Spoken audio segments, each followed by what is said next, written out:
This video is going to be an overview on the Umarex Glock 17 Gen 5 and also a comparison between the Gen 5 and the Gen 4.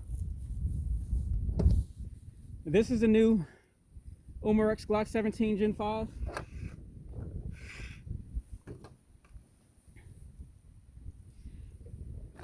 It is a 21 shot CO2 blowback pellet pistol. Starting from top to bottom, it has, starting with the sights, it has a white dot front, white outline rear. They're actually molded into the slide. Your front serrations on both sides, of course. It is blowback, but it does not lock back on the last round. It can manually be locked back. The slide lever slide release on the right side of the pistol is molded in. Has your standard Glock rail. Your safety fire underneath the dust cover. Your Glock trigger with the trigger safety. Magazine release. Your stippling. No front finger grooves and the flared mag well. This one also has, inside of the mag well, there's a plunger here which ejects the magazine from the gun.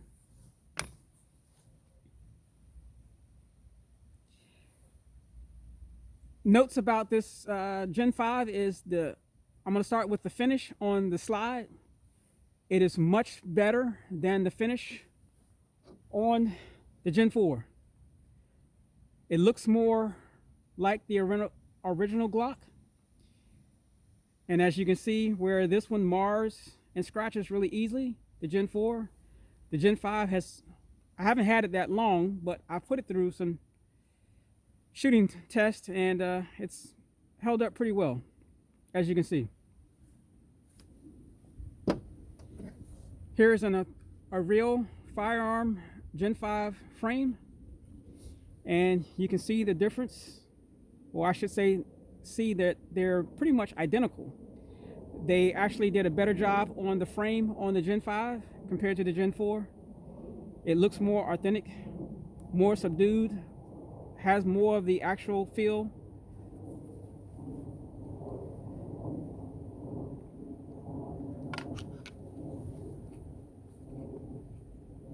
As you can see, whereas the Gen 4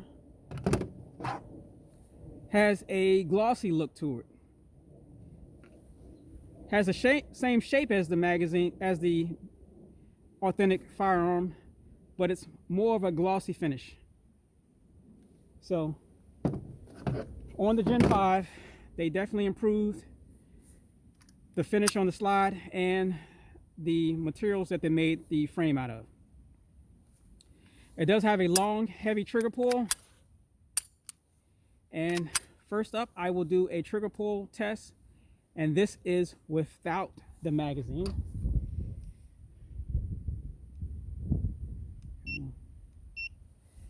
All right.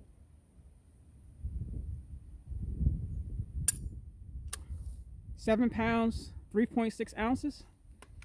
I'll do that again. And again, this is without the magazine inserted.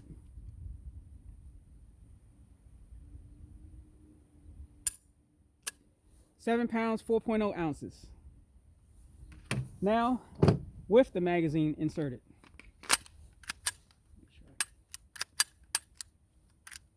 Man.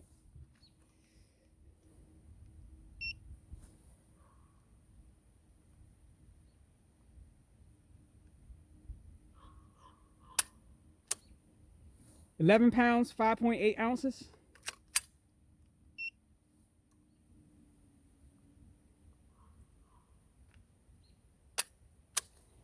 £11, 2.0 ounces. So the trigger pull, it's horrible. Again, for comparison, I'll do the Gen 4. And then with this one, it doesn't matter if the magazine is inserted or not.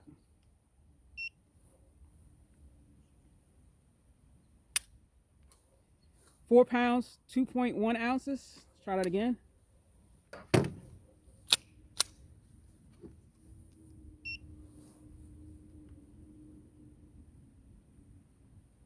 Come on.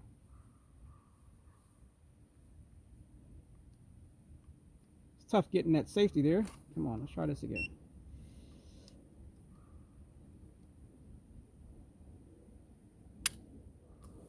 That time I got 2 pounds, 15.9 ounces. So between the two trigger pulls, there's a vast difference.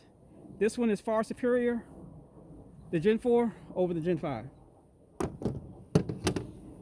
The magazine, it's belt fed 21 shot pellets.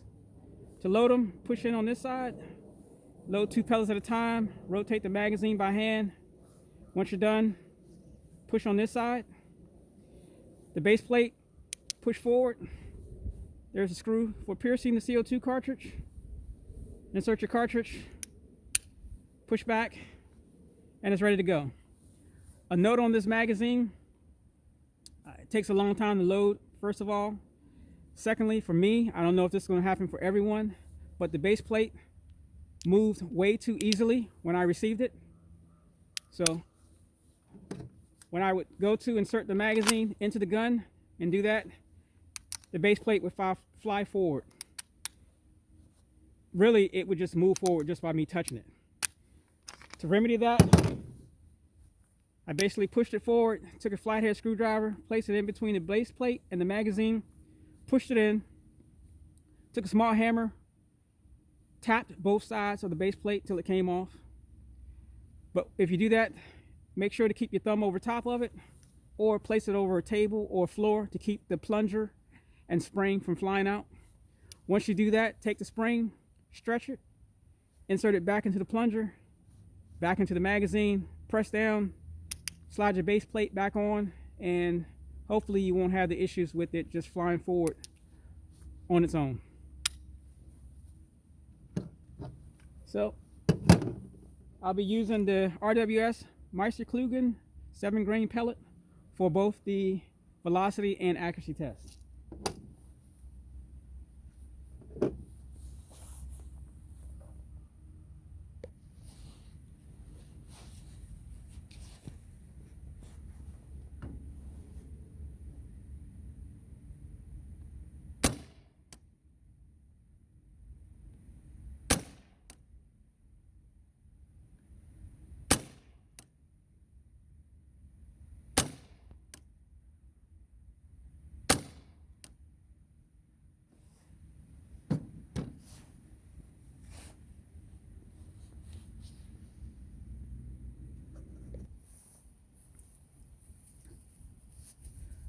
So before I do the accuracy test, what I forgot to mention is I actually sprayed some Freol on the belt to help it move a little freely, a little easier. And I actually did that before I did the trigger pull test. So also this pistol, I don't know if I mentioned it, I did better shooting it standing as opposed to bench resting it, because of the heavy trigger pull just was not really conducive to getting good shots from a bench. So I actually did better standing. But anyway, here's my 10 shots at 10 yards.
Okay, so that was more than 10.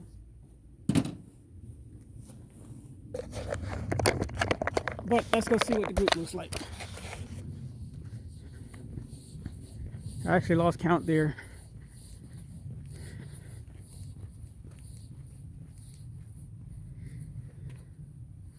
So that's 10 shot, 10 well, I don't know how many shots it is. Let me see. You got 1, 2, 3, 4, 5, 6, 7, 8, 9, maybe 10. Maybe it was 10.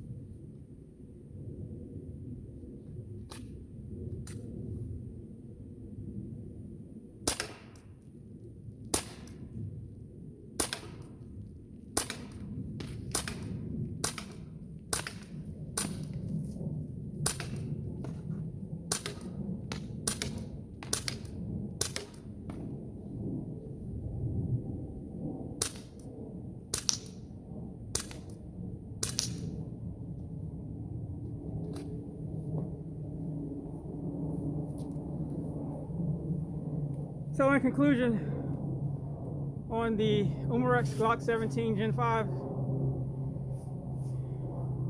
it's a pellet shooter. But in all fairness, it's like, I don't know, 48, 50 degrees out here, and that rubber belt or plastic belt does not really function well when it's cold. As you saw, kind of bonds up a little bit, even with lubricating it.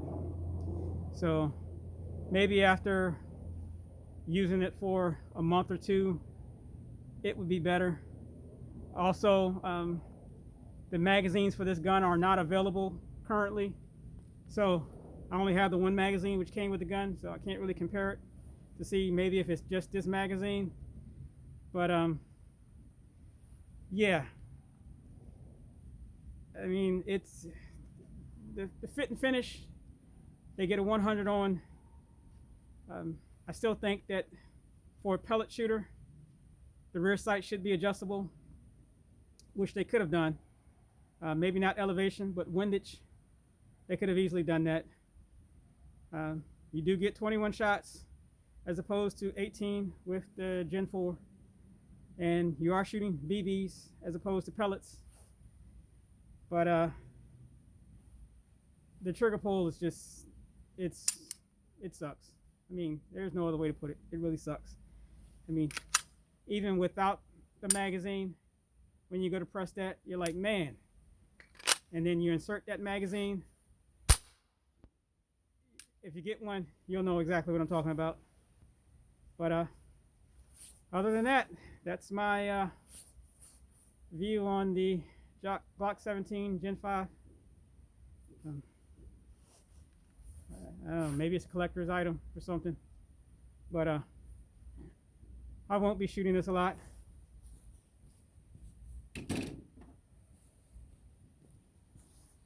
But damn, the Gen 4 Umarex, you knocked it out of the park. This thing is awesome. Anyway, that's it.